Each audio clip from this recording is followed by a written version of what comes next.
નમસ્કાર મિત્રો, તારીખ 20 મે 2020નો આજનો આ બીજો વિડીયો અને એમાં આપણે આધુનિકતામાં રૂપ વિશેની જે વિચારણા છે એ કન્ટેન્ટ સાથે કઈ રીતે કામ લે છે એની વાત આગળ વધારશું. આગળ આપણે જોયું 2-3 બાબતોને જોઈ. એક, એસ્થેટિક ડિસ્ટન્સ કઈ રીતે કેળવવું, અને બીજું જોયું કે કલાકાર પક્ષે કલાકારે શું કરવાનું છે, એ શું કરે છે એને આપણે થોડુંક સમજવા જેવું છે કે કલાકાર કરે છે શું. જો જે આસપાસ બને છે એ ઘટનાને તો પેલો પત્રકાર જોવે છે, એ આસપાસ ઉભેલા માણસો પણ જોવે છે, અને આપણે પણ જીવનમાં વાત કહેતા જ હોઈએ છીએ. બહાર કોલેજે જઈને આવેલી દીકરી એની માને વાત કરે કે આજે કોલેજમાં આમ બન્યું. એમાં વાર્તા તત્વ તો છે, એમાં કશું કહેવાનું તો છે, એમાં પોઈન્ટ ઓફ વ્યૂ પણ છે, પણ એટલે એ કલાકૃતિ છે? આ પ્રશ્ન છે. હું મારા કુટુંબની કથા લખું છું, મારી આસપાસની કથા લખું છું, મારા આસપાસ બનેલા સત્યોને લખું છું, એટલે એ કલા છે? અથવા તો એટલે એ કલાકૃતિ બની જાય છે? આ વાતને સમજવા જેવી છે અને થોડીક તાત્વિક રીતે સમજવા જેવી છે. બસ એસો કરી અને જે રીતે આપણે ચાલીએ છીએ કે નહીં આ જ બરાબર છે એમ નહીં. થોડુંક વિગતે, થોડુંક નિરાંતે જો વિચારશું તો આપણને ખ્યાલ આવશે કે કૃતિ અને જીવંત કૃતિ શું છે, જીવન અને કલાનું જીવન શું છે. એને થોડાક આપણે પશ્ચિમની રીતે જોવા જઈએ અને એમાંથી આપણે લઈએ કે સાવયવ રૂપ વિચાર, ઓર્ગેનિક, જેમાં મેં તમને વાત કર્યું કે આંતર બાહ્ય બધું જ જ્યાં એક રસ થાય છે એના અંગો, એને જે રૂપ જન્મે છે એનું A.W. શ્લેગલ એણે બહુ વાત સરસ રીતે કરી હતી કે સરસ મજાનું આખું શરીર જાળવી રાખીએ કોઈક રીતે, પણ એની અંદર જો આત્મા ના હોય તો એનું શું મહત્વ? કશું. મેડમ તુસ્સાદના મ્યુઝિયમમાં જે પડ્યા છે પૂતળાઓ, અને એની સામે વાસ્તવિક જે અભિનેતાઓ કે નેતાઓ છે, એમાંથી આપણા માટે મહિમા તો જીવંતનો જ છે ને, કારણ કે એની અંદર આત્મા છે. એ મેડમ તુસ્સાદ એટલા માટે વિખ્યાત છે કે એમના પૂતળાને તમે જોશો અને ત્યારે તમને સતત એ ફીલ થાય કે આ જીવંત છે, એની અંદર આત્મા છે, જીવંતપણું છે. તો કલા એટલી હદ સુધી એકરૂપ બની જાય એ મોટી ઘટના છે ને, એ સાવયવ રૂપ છે. એ અંગોની એવી ગોઠવણી છે કે જેનાથી આપણે આ વાત એરિસ્ટોટલથી માંડી અને અહીંયા શ્લેગલ સુધી પહોંચીએ ત્યાં સુધીમાં જુદા જુદા રૂપે ચર્ચાઈ છે અને જુદા જુદા વિચારકોએ એમાં જુદા જુદા પાસાઓ ઉમેર્યા છે અને એની વિચારણા પણ થઈ છે. કોઈકે એમાં જીવનને જોયું છે, જીવન મૂલ્યોને જોયા છે, કોઈકે એની અંદર ધાર્મિક મૂલ્યોને જોયા છે, જીવનની ભવ્યતાને પણ કોઈકે જોયું છે કે એ હોય તો જીવંતપણું છે. પણ ઓવરઓલ આપણી અપેક્ષા એ છે કે જ્યારે ગોઠવણી થાય છે એ જો જાગી ના ઉઠે, એની અંદર કશુંક આપણને ફીલ ના થાય જીવંતપણું, તો એ પ્રકારનું કોઈ મતલબ વિનાનું કમ્પોઝિશન એ બરાબર નથી. બ્રેડલીએ પોએટ્રી ફોર પોએટ્રીની જે વાત કરી હતી એમાં વસ્તુ અને રૂપના અદ્વૈતનો વિચાર એને પહેલી વાર કરે. આ વાતને ભારપૂર્વક ફરીથી કહું છું. બ્રેડલીએ પોએટ્રી ફોર પોએટ્રી, કલા એ કલા માટે જ છે, આગળ જેની મેં માંડણી કરી, એ આગ્રહ એ છે કે કલાની પાસે તમે બીજા કામ ના કરાવો. તમે નેતાઓને ગાળો દેવા માટે કવિતાનો આધાર ના લો. હાવ સાદી ભાષામાં કહું તો તમે નેતાનું જે કરવું એ કરો, એની હારે અમારે કોઈ લેવા દેવા નહીં. પણ યાર કલાને શું કામ દૂષિત કરો છો? કલાનો આધાર લઈ અને તો કહેવો ને, કહો તમ તારે, એના માટે ઘણા રસ્તા છે. એના આંદોલનો કરો, નીકળી પડો, જે કરવો એ તમે કરો, છેવટ સુધી પહોંચો. હું તો કહું છું, છરા બંદૂકો લઈને નીકળી પડો, નક્સલીઓ જેમ. એ રસ્તા હશે તમારી દ્રષ્ટિએ પોલિટિકલ કે સામાજિક પ્રશ્નો, પણ કલાની દુનિયામાં ભેળા આધુનિકોને સ્વીકાર્ય જ નથી. બ્રેડલી એ વાતનો આગ્રહ કરે છે. આ વાત સાથે તમે સહમત હોય ન હોય, એનાથી જે સિદ્ધાંત છે એને કશો ફરક પડતો નથી. એનો આગ્રહ તો એ જ રહે છે કે કલાકૃતિ એ કલા માટે છે, અને વસ્તુ, અને આગળ જે મેં ઉદાહરણો આપીને તમને કહ્યું હતું કે તમે જે ઘરેણું પહેરો છો એ તમારા અંગ સાથે એકરૂપ ના હોય તો નહીં ચાલે. આજે આપણે ઘણી બધી બાબતોમાં જોઈએ, તાણી તુસીને બોલીના પ્રયોગો લાવવાના પ્રયાસો કરે છે. સહજ આવતું હોય જુદી વાત છે, અને એનાથી ઉલટું મારી લહેકો અથવા તો મારી લઢણમાં એક બોલીની છાંટ છે, હું પ્રયત્ન જરૂર કરું, પણ એ એટલો કૃત્રિમ હોય, શકારથી, જે ઘણા બધા આપણા જાણીતા માણસો છે બહુ જ પ્રયત્નપૂર્વક ઇસ્ત્રી ટાઈટ, અને પરિણામે જે જાતનું સૌંદર્ય ખોઈ બેસે છે, યાંત્રિક બની જાય છે વ્યાખ્યાનો. એ જો સમજી જઈએ આપણે તો આપણને ખ્યાલ આવશે કે વસ્તુ અને એની ઉપરથી રચાતી કૃતિમાં ભેદ શું છે. જો ભેદ રહી જાય, એ બે વચ્ચે એક રૂપ રસાઈને એના ઘટકો એકમેકમાં ભળીને જો નહીં આવે, તો એ સંયોજન હંમેશા સમસ્યા સર્જનારું જ રહેવાનું છે.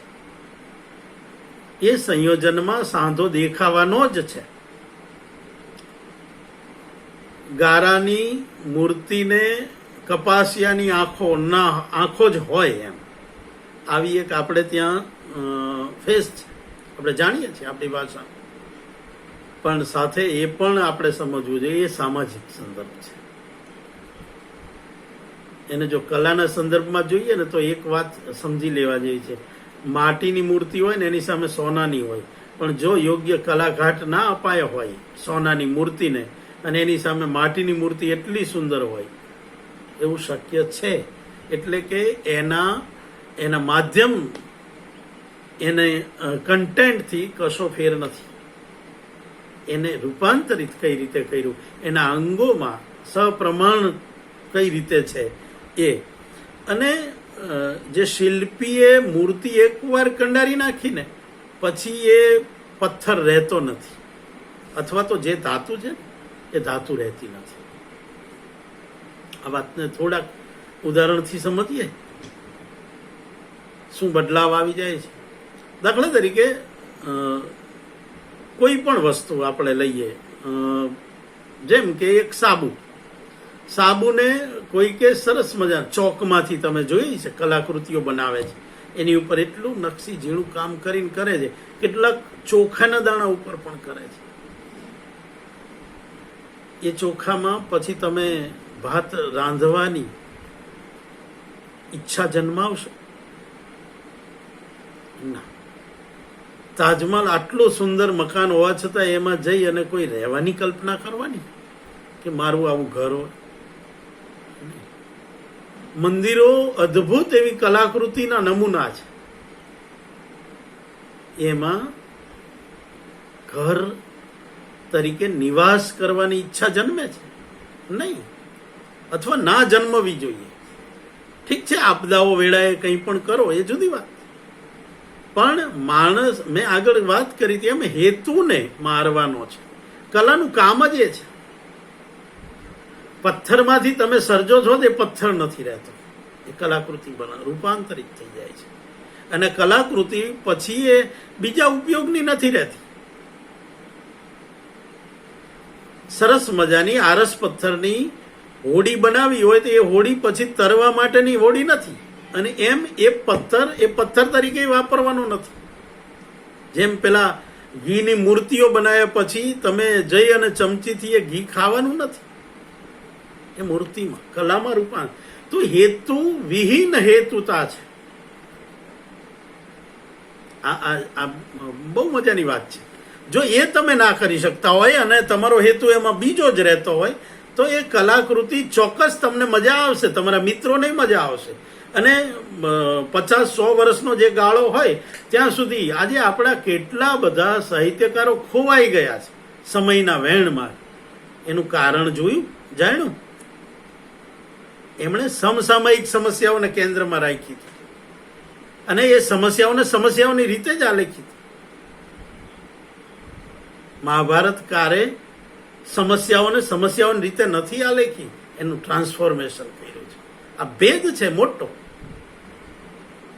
તમને અભિજ્ઞાન શાકુંતલ એટલા માટે ગમે છે કે એમાં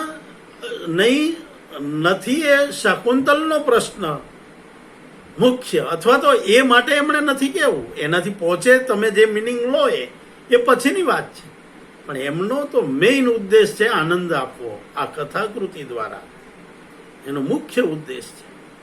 તો માત્ર ને માત્ર જે રૂપાંતરણ કરવામાં આવે છે એની અંદર જ્યારે ઉદ્દેશ હોય, તમે વિચાર કરો કે એક સમયે આપણું લક્ષ્મીને જ્યારે નાટકો એકદમ આરંભના ગાળાની વાત કરું છું, એ સમયના જે પ્રસિદ્ધ એવા કથાનકો કજોડાના હતા, અસ્પૃશ્યતાના હતા, સ્ત્રીઓને પ્રતાડિત કરવાના પ્રશ્નો હતા. આજે એ પ્રશ્નો બદલાઈ ચૂક્યા છે. આજે નાત જાતના પ્રશ્નો બદલાઈ ચૂક્યા છે. હવેનો કોઈ સર્જક નાત જાત ઉપર કેન્દ્રિત હોય એવું દલિતને બાદ કરતા કોઈ લખે છે? આજથી 4 પેઢી પછી, 100 વર્ષ પછી હું ગેરંટીથી કહું છું કે અસ્પૃશ્યતાનો પ્રશ્ન ભૂલાઈ ગયા નહીં, 50 વર્ષ થઈ ગયા હશે, ગેરંટીથી થઈ જશે. આજે એ પ્રશ્ન નથી, ભલે એને આપણે આલેખતા હોય, એ જુદે રૂપે હશે. સમસ્યાઓ તો બદલાતી નથી, રૂપ બદલે છે. પણ એ સમયે આ બધી કલાકૃતિઓ કલાકૃતિ તરીકે રહેશે, આ વિચારવા જેવું. અને આધુનિકો એટલા માટે કહે છે કે સમસામયિક સમસ્યાઓને ફોકસ કરવાથી એવી ચિરંજીવ કૃતિ મળતી નથી. એટલે આધુનિકતાનું એક લક્ષણ જો જોવા જઈએ તો એ પ્રગટ્યું કે એમાં સ્થળ અને કાળ ભૂંસવાના પ્રયત્નો ચાલુ થયા. આધુનિકોમાં તમે જોજો બ એ અથવા તો એવા નામ આવે જે સર્વ નામ છે. એનું કારણ એ છે કે કોઈ પણ વ્યક્તિનું નામ પણ ભવિષ્યમાં જતું રહેશે, પણ સંવેદના એને જે આલેખવી છે, એમને જે કહેવો છે, એ વિચાર જે આલેખવો છે, એ કાયમી હોવો છે. એના ઉપર ફોકસ કરવો છે. આ પણ એક આધુનિક ગાળાનું લક્ષણ બને છે. સુરેશ જોશીએ કીધેલું કે વસ્તુ બદલાય એટલે રૂપ બદલાય. એ તો ઠીક, પણ વસ્તુ એનું એ રહે ને તો એ રૂપ બદલાય. અને એ તમને સુરેશ જોશી અનેક નિદર્શનોથી આપે છે. આપણે એને મર્યાદા ગણી લઈએ કે સુરેશ જોશીના નિબંધમાં આ વાત મળશે, વાર્તામાં આ વાત મળશે, એમની નવલકથામાં તે મૃત્યુ, અમુક કલ્પનો, રિપીટેશન જોવા મળશે. એ સિદ્ધ કરવા એમણે આગ્રહ રાખ્યો હતો કે સ્વરૂપ એ આપણે સમજ માટે ઊભા કરેલી વાડ છે અથવા ખાનાઓ છે. બાકી આ એસ્થેટિક કેટેગરીઝ છે, રસકીય કોટીઓ. જેમ લીલો કલર બાવળનોય હોય, લીમડાનોય હોય, વડનોય હોય ને પીપળના પાનનોય હોય, પણ બધા લીલા કલર અલગ છે. એ બધાના શેડ અલગ છે, એ બધાની મજા અલગ છે. ગોળની ગળાશ એ જલેબીની ગળાશ નથી. એ ગળપણ જુદું છે, સાકરનું જુદું છે. તો એ રીતે એસ્થેટિક કેટેગરી છે સાહિત્યના સ્વરૂપોએ. પણ કન્ટેન્ટ, એક જ કન્ટેન્ટ જુદા જુદા રૂપમાં આવી શકે છે, ઢળી શકે છે, અને એના નિદર્શનો માટે એમણે આ કરી. તો આધુનિકો આ રીતે સીમાઓને ઉલ્લંઘે છે, સ્વરૂપોની ભેળાણ કરે છે. જો પ્રયોગો કેટલા છે. અને આ બધું થવાના કારણે પેલો મેદ ઘટી જાય છે. આ સુરેશ જોશીને આપણે ત્યાં જે વાંધો હતો સરસ્વતી ચંદ્ર સાથે, એ આ કારણે કોથળો કહે છે એનું કારણ આ છે કે એમાં યાર કલાની બાબતોને જેટલા અંગોની જરૂર હતી એટલી રાખો. સરસ્વતી અને કુમુદના પ્રેમની કથા તમારે આલેખવતી રાખો, પણ એ નિમિત્તે સંસ્કૃતિ દર્શન કરાવવું, એ નિમિત્તે પોલિટિકલ દર્શન કરાવવું, એ નિમિત્તે તમારા અધ્યાત્મના પ્રશ્નોને ચર્ચી લેવા છે, એ નિમિત્તે તમારે બધું જ જે કાંઈ અંગત છે, બિન અંગત છે, એ ટાઈમનું છે, પછીના ટાઈમનું છે, કલ્પવું છે, નથી કલ્પવું, અનુભવ્યું છે, આ બધું જ તમારે એકમાં ઠાલવી દેવાથી પ્રસ્થાર થઈ જાય છે. એ પ્રસ્થારની સાથે વાંધો છે. તમે જે કાંઈ આપો છો એને સરસ રીતે આપો ને, એક સરસ મજાના આકારમાં આપો ને, જે સામેના સુધી અસરકારક રીતે પહોંચે. બસ આગ્રહ આટલો છે. આકાર એટલે શું? આકાર બાહ્ય એટલે કે ભૌતિક પદાર્થોમાં તો આપણને દેખાય, પણ હવાનો આકાર તો કે હવાનો આકાર છે. તમે ફીલ કરો છો, હવા પવન પડી ગયો છે, ફીલ કરો. અત્યારે ઉનાળામાં એ કરતા હશો, અને એ જ સાંજે પવન જુદો ફીલ થાય છે, એનો આકાર છે. અમૂર્તના પણ જુદા જુદા આકાર છે ને. તો એ વાતને આગ્રહ રાખે છે કે કલામાં જો તમે ટ્રાન્સફર ના કરી શકો, અમૂર્તને મૂર્ત ના કરી શકો, તો એ કલાનો શું મહત્વ છે? તમને કલામાં જઈને એના એ જ પ્રશ્નો દેખાતા હોય, કલામાં તમને એવો જ પ્રસ્તાર દેખાતો હોય, ભલે આપણે પ્રશિષ્ટ રીતે કહીએ છીએ, બહુ આઘાત લાગશે એવું વિધાન કરું છું, પણ એક હકીકત છે કે કઈ પેઢી અત્યારની સરસ્વતી ચંદ્રને એટલા જ પ્રેમથી વાંચશે? સાચી રીતે પૂછજો. ભલે આ મને ખબર છે કે આવું ન કરાય સ્ટેટમેન્ટ, પણ એ હકીકત છે, એનો સ્વીકાર કરવો પડશે. અરે બીજાને મૂકો, અભ્યાસીઓને તો મૂકો, એમણે તો વાંચે, એમની જરૂરિયાતથી એ વાંચવાના છે, પણ સામાન્ય કેટલા ભાવક એ નવલકથાને લેશે? એનું કારણ શું છે? કોઈક દિવસ તો વિચારજો. આમાં ઘણા વિવેચકોને, અધ્યાપકોને આઘાત લાગે ને, એ કહે છે કે નહીં અમે વાંચી, અમે આમ. અરે ભાઈ, તમારી વાત નથી, તમારી તો મજબૂરી છે, કારણ કે તમારે બોલવાનું છે, તમારે વાત કરવાની. પણ સામાન્ય જન દૂર થઈ ગયો છે. એનું કારણ શું છે? એ કારણે કોઈક દિવસ તપાસશો તો ખ્યાલ આવશે. એ આધુનિકતા માટે તમે જે ગાળો દો છો ને, એ આ પ્રશિષ્ટતા માટે છે જ, અને એના મૂળ કારણો એ છે. મૂળ કારણો જ આ છે કે એની અંદર આકાર નથી, અને જેમાં આકાર છે ને એ તો હજી યાદ છે, અને એ વાંચે છે, એને હજી પ્રેમથી યાદ કરે છે, પ્રજાના કંઠે રહે છે. ભલે ઓવરઓલ વાંચવાનું ઘટ્યું હોય, જુદા માધ્યમો તરફ વધી ગયા હોય, એ બધા અલગ પ્રશ્નો છે, પણ સાથે આને પણ સમજવા જેવા મુદ્દાઓ છે. તો આધુનિકો આ રીતે રૂપનો મહત્વ કરે છે, અને એ કહે છે કે અનુભવોને આ રીતે રૂપાંતરિત કરે છે, એટલે સંદર્ભો એમાં ના શોધો. રાવજીએ કયું કાવ્ય કયા ખૂણે બેસીને લખેલું એ શોધવામાં સમય કાઢવો ના જોઈએ. મૂળ વાત આ છે. ઠીક છે, એક જુદા પ્રકારનું કામ છે, કરીએ, એની પણ એક મજા છે, નથી એવું નહીં. પણ જ્યારે તમે કૃતિને માણો છો, ત્યારે કૃતિને અખંડ રૂપે માનો. ત્યારે પછી એ શોધવા જઈ કે અનિલ જોશીએ આટલું અદ્ભુત એવું વિદાયનું કાવ્ય 18 કે 19 વર્ષે લખેલું, તો એ સંદર્ભને શું લેવા દેવા આ કલાકૃતિની સાથે? કશું નહીં.